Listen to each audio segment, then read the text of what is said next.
دوستان سلام، وقتتون بخیر. یکی از مشکلاتی که توی ساخت اکانت در استیم ما داریم اینه که قبل از اینکه اکانتمون رو بتونیم بسازیم یه قسمت کد کپچا میاره برامون، یا حالا اشکال یا حالا هر چیزی که هست برای ما میاره که ما اونو تکمیل کنیم و اکانت ما ساخته بشه. خب شما که وارد گوگل بشید و بنویسید استیم، میبینید که سایت اصلی استیم رو برای ما میاره که قسمت دانلود و اینستال استیم و یا حالا قسمت های دیگه.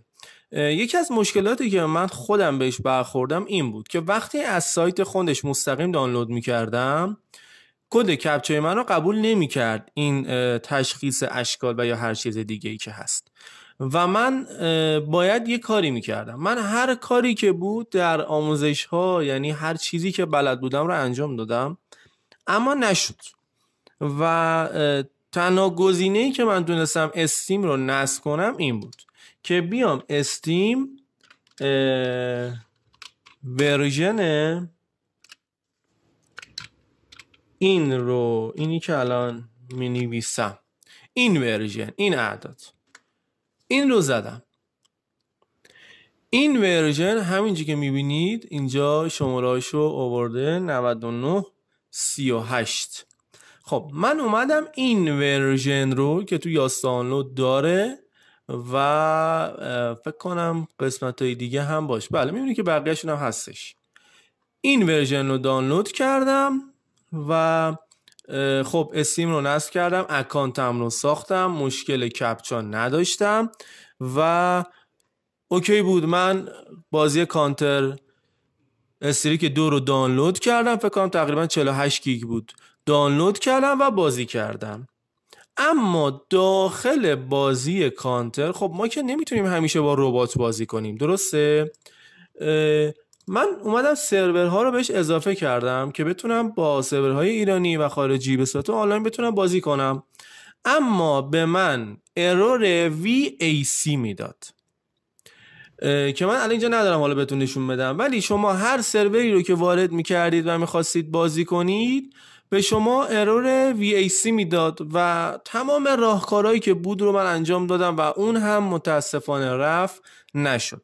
و تنها موردی که تمام آموزش ها، تمام قسمت هایی که برای رفع A بود این بود که پاک کنید و دوباره نصب کنید. اما ما وقتی اکانت خودمون رو ساختیم و وارد این صفحه شدیم، خب ما یه نام کاربری داریم، یه رمز داریم، درسته؟ شما میایین کانترتون رو پاک میکنید، استیم رو هم پاک میکنید. حالا میایید چیکار میکنید؟ میایید استیم رو از تو خود سایتش دانلود میکنید. وقتی که شما از تو خود سایت استیم برنامهش رو دانلود میکنید، خب اکانتتو داری، پسوردت هم داری، دیگه نیازی به وارد کردن کد کپچا یا ساخت اکانت ندارین. شما میای از خود سایت استیم وارد میشی، برنامه رو نوشته اینستال استیم دانلود میکنید و بعد میایید حالا کانتر 2 رو نصب میکنید. پس اینجا چیکار میکنیم؟ ما دیگه سری اول کانتر رو نصب نمیکنیم 48 گیگ بیهوده یعنی هزینه کنیم مصرف کنیم بره. شما اکانتتون رو توی اون ورژنی که من بهتون گفتم که الان این پایین براتون می‌نویسم، توی این قسمت که استیم رو دانلود کردیم با این ورژن اکانتمون رو میسازیم، بعد استیم رو پاک میکنیم و استیم رو از تو خود سایت اصلیش میایم دانلود میکنیم. وقتی دانلود کردیم نصب شد، اینستال شد، بعد حالا کانتر استریک 2 و حالا هر بازی دیگه که میخواید رو دانلود میکنید و اونجا شما هر سروری رو که وارد میکنید کاملا براتون میاره و اجرا میکنه. نمونهش ببینید، من الان مثلا کانتر 2 رو دارم، خب اینجا داره کالای لودینگش رو انجام میده که بخواد باز کنه برای ما کانتر رو و میبینید که من الان بهتون نشون میدم که این سرورهایی که وارد کردم چقدر راحت اجرا میشه و بدون هیچ مشکلی، نه اروری دیگه برای من میاره نه هیچ چیزی. پس ما هم مشکل کپچا رو برطرف کردیم که نیاز به تخصص خاصی نداره و هم این که اکانتمون رو ساختیم و میتونیم توسط سرورایی که داریم وارد بازی بشیم. خب اینجا یک استاپ میکنیم و پلی. خب اینجا الان داره کارش رو انجام میده. بله میبینید که وارد بازی شد.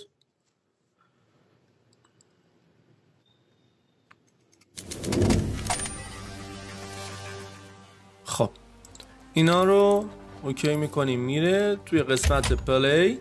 اینجا که عکس کره زمین داره من توی فیوریتام اضافه کردم سرور رو. ببین مثلا نوشته ایران و بقیه سرور. الان مثلا این 12 تا 15 تا ظرفیت 12 تا پره. خب من روی این میزنم، روی کانکت میزنم.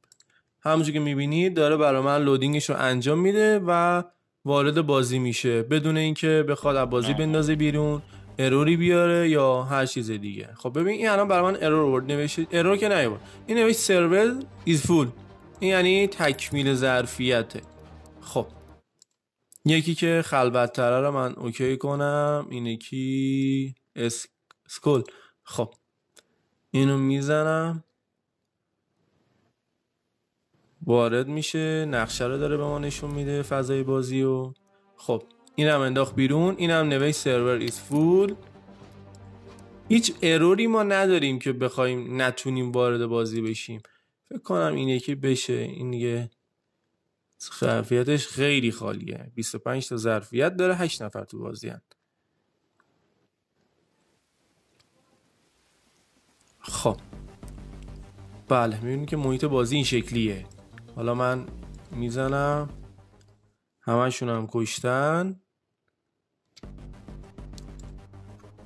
هیچکی تو بازی نیست، یه نفره. میبینید یه دونه منم یه دونه اونه. خب سلاح برای خریدم میتونی انتخاب کنی بدون ارور، بدون هیچ راحت بازیاتون رو انجام میدین.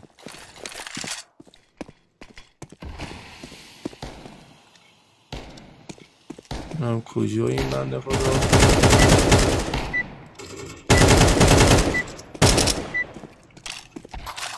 شما هر چقدر میخواید توی بازی باشید. ببین حالا تیم داره تکمیل تر میشه. ببین نفرات اومدن، بازی رو قطع کرد، اضافه میکنه. ببینید نفرات اضافه شدن. میبینید آخه